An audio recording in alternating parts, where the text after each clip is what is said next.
Hi guys, I'm Marsha. Welcome to my channel. Tonight I'm making pork chops with some kielbasa and sauerkraut. I put a little bit of apples and onions and a little bit of garlic, but I call big cloves of garlic a little bit of garlic. And I did about 28 ounces of kielbasa. I don't remember how much pork there was. I didn't even look at how many pounds it was, but it was a boneless pork steak is what the Piggly Wiggly in Panama City calls it. It's a fatty cut of meat, and that's really good for this particular meal. So I put a little bit of beer, probably about 6 ounces of beer and a cup of apple cider in it. And I'm going to make some homemade egg noodles. And the homemade egg noodles is pretty much what I'm going to focus on showing you tonight. I'll give you a little look at the pork and kielbasa in the oven. Right now I have it in there. And so I'll give you a little shot of that. So if you like this video, give it a thumbs up, hit the subscribe button, and ring the notification bell so you'll know the next time I upload a video. Alright, I'm going to put 3 cups of flour in this little stainless steel bowl. It's not a very big bowl, but I don't need a real big bowl. I normally would use something a little bit larger, but this is the one that I had out. It was convenient, so it's what I'm going to go with. And usually what I figure when I make an egg noodle, a homemade egg noodle, I figure 1 egg per cup of flour. Now, I have fresh homegrown eggs, so my eggs aren't always the same size like you would get from the grocery store. You know, your egg carton's going to have a very consistent sized egg. So some of my eggs are going to be a little bit smaller than others. And if I have a little bit of extra flour after I get it all mixed up, it's not a big deal. But if you're using store-bought eggs, you'll still want to go with the 1 cup of flour per egg. And you're going to want to give it a little bit of salt and pepper. Now, I'm not going to use this and put it in like a chicken broth. A lot of times that's what I'll do when I make homemade egg noodles. I'll make them and I'll put them in like a chicken soup or a chicken broth. But today I'm making it to go with some pork and kielbasa and sauerkraut. And that's something that we would normally have for New Year's. When we have it for New Year's, we'll usually have a pork roast and not pork chops. But today I'm making pork chops because it's a little bit easier. I've got 6 pork chops and about 28 ounces of kielbasa. 1 small can of sauerkraut, 3 apples, peeled, cored, and cut into eighths, and 6 large cloves of garlic. And for me, that's a little bit of garlic. To a lot of people, that would be a lot of garlic. If you don't like that much garlic, or you're not used to eating that much garlic, you don't have to put that much in it. You can leave the garlic out if you don't like garlic, but that's something that I like. I did 1 large onion sliced, and I just have it in the oven right now, and it's just sitting in there and cooking while I get ready to do my noodles. And I'm not going to work the noodles any more than necessary. You want a tender dough. You don't want to overwork it. We're not making like a regular, like Italian pasta. We're just making a homemade noodle. So this is going to be a tender noodle. When I roll out the dough, I'm going to roll it as thin as I can, and I'm just going to cut it into, roll it into a roll, and then I'm going to cut it into fairly thin slices and unroll the noodles, and then I'm going to boil it in just plain water because we're going to serve the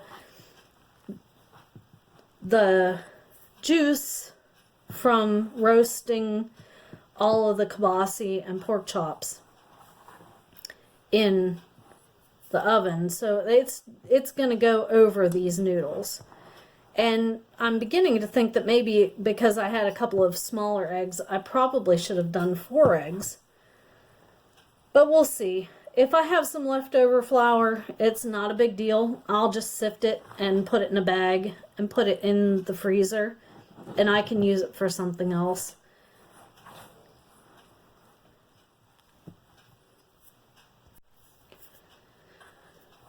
Alright, I'm sure you guys can see how this dough is coming together, and the only thing I've used is a fork to mix it with. I'm not using a stand mixer. I don't own a stand mixer. It is, however, on my wish list. I would like to someday have one, but you don't need a stand mixer. You can do this without. It's just about to the point where I'm about to form it into a ball and get ready to roll it out and cut my noodles. And then I'll show you the boiling process. Now I have a pretty good sized pot. I think it holds about 2 to 2.5 gallons. No, I think maybe more than that. It's not my 5-gallon, but it's the next size down. I do have one that I think is about a 5-quart, and that is in the oven with the pork chops and kibasi and sauerkraut. This other one, it might be a 2.5-gallon, but you want a good amount of water to boil these in. You don't want to have a pot that doesn't have a lot of water, because you don't want these noodles to stick together whenever you're trying to cook them. And you'll see they don't take long to cook. You can tell when they're done when they come to the surface. And one of the things that you want to do with your water when you're doing this, especially if you're not putting it in like a chicken broth or a beef broth or something like that, you definitely want to make sure that your water is salted. Just like you're making pasta. Even though we put some salt in and pepper in the noodles, we want to salt our water too. And that will make the noodles have more flavor. We don't want a noodle that doesn't have any flavor. Alright guys, I had a little bit of technical difficulties. I'm trying here. Gonna get a little extra light going on here, I hope. I have my little selfie ring light here. My phone somehow fell out of my tripod. I don't know how. Anyway, the dough that I made, I cut the dough into half because it's going to make a really large piece or whenever I roll it out. I want to roll it out extremely thin, or as thin as I can. And then I'm going to cut it into thin, fairly thin noodles. Now for rolling it out, I have 2 options. I have 2 different rolling pins. I have this one. It's more of a French style rolling pin. It's actually Hugh's favorite rolling pin to use. And I've used it before and I like it. it's a good rolling pin.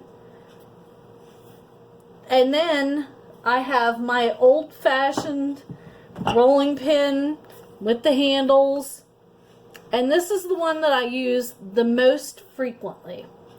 And most times I find myself not using the handles. I don't normally, honestly, I don't normally use the handles when I'm using it. And I work from the middle of the dough to the outside edges. And I've already flattened it into a disc. So I'm going to get ready to roll it out and make it into a thin disc.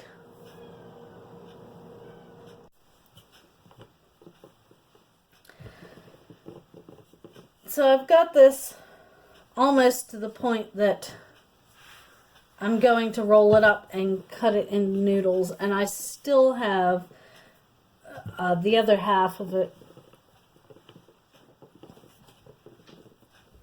to roll out.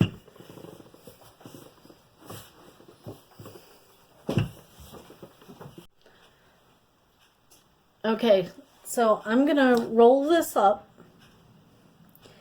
and get it ready to cut it into noodles.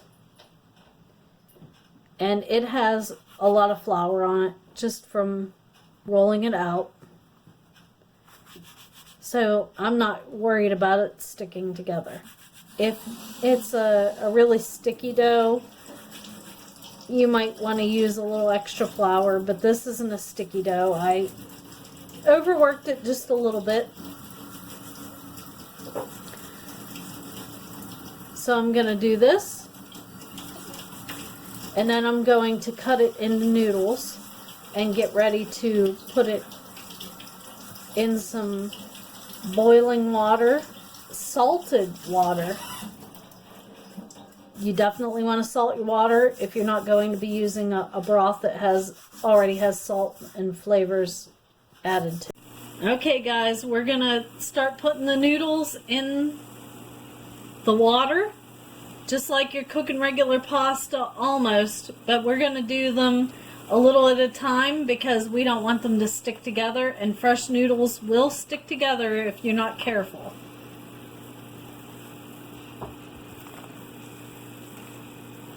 And you can see it's a large pot. The water's at a rolling boil. You can see the noodles are not sticking together. I'm doing them one at a time. I'm not throwing the noodles in there in one big clump. You don't want to throw them in a big clump. You want the noodles to be separated. I've done that in the past where I've put a lot of noodles at one time and they've stuck together. You definitely don't want to do that, especially with fresh noodles.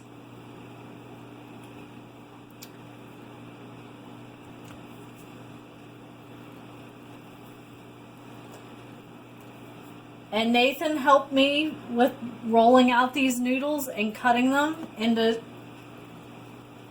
strips. You can see some of them are a little bit longer than others, but they're pretty consistent on the width of the noodle and the thickness of the noodle. That is the main concern. You're welcome. Yes, thank you, Nathan. You don't want your noodles to be inconsistent in thickness or in width. That's what happens when you have a sharp knife. Yes, a sharp knife is really important when you're doing something like this.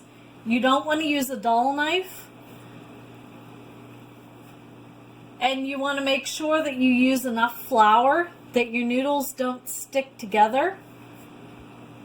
If you're not using enough flour, your noodles will stick together.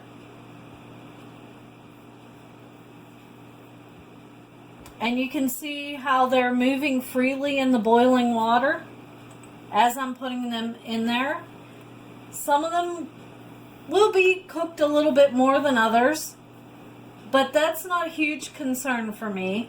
My main concern is keeping the noodles from sticking together.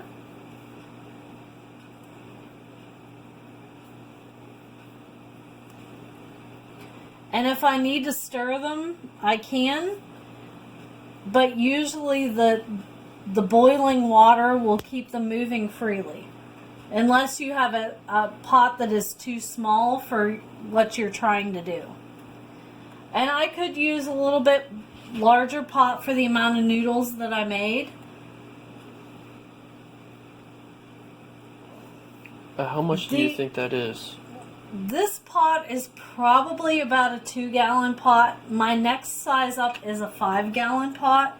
And I really didn't want to pull the 5-gallon pot out for this purpose. How many noodles? Well, it was 3 cups of flour, and I ended up using 4 eggs. Usually I figure 1 egg per cup of flour, but I have a lot of pullet eggs right now because we have some young hens that itty-bitty hatched out, and they are just now starting to lay. So their eggs are a little bit smaller than what you would normally get like in the grocery store. If you were to get a grocery store egg, like an extra large, you would use 1 egg per cup of flour. But because I had pullet eggs, I had to use 1 extra egg. So instead of 3 eggs, I used 4 eggs. And I worked my noodle dough a little bit harder than I should have. It's going to be just a little tougher than what I like, but you can see the noodles are looking pretty good in the boiling water.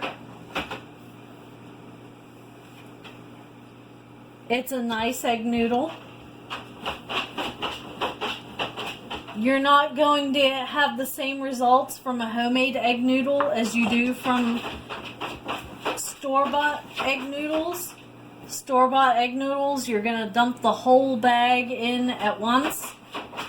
You don't want to do that with homemade noodles. You want to put your noodles in 1 or 2 at a time. I prefer to do it 1 at a time. That way they don't stick together. Does that mean we don't want to throw our homemade noodles on the wall to see if it sticks? It's not the same as homemade pasta. When the noodle comes to the top, when it's boiling, the noodle is pretty much cooked. We don't want to throw it and stick it to a wall. I know, I hear you, Nathan. Sometimes. If you need to do that just for, like, the purposes of satisfaction or dealing with aggravation, you can do that, but you don't need to do that. Throw the whole pot. So I'm going to turn this down because it is boiling over. Well, I'm actually going to turn it off. It boiled over. The noodles are pretty much done. I'm going to strain them, and then they'll be good to top them with whatever you're going to top them with. And we're going to use the sauerkraut, apples, and we've got pork chops and kibasi to have with this. Noodles. These are our noodles, guys. We just strained them. Nathan helped me with them. He's giving himself a standing ovation. You can't see it, or hear it, but he is. And he's amused by that whole thing. Anyway, this is what they look like after they've come out of just plain water. No broth or anything. And we're going to use them like we would a noodle that we bought from the store in a bag, only they are fresh homemade noodles. Did you salt the water too? Yes, I did salt the water, Nathan. Nice. And I salted the noodle dough.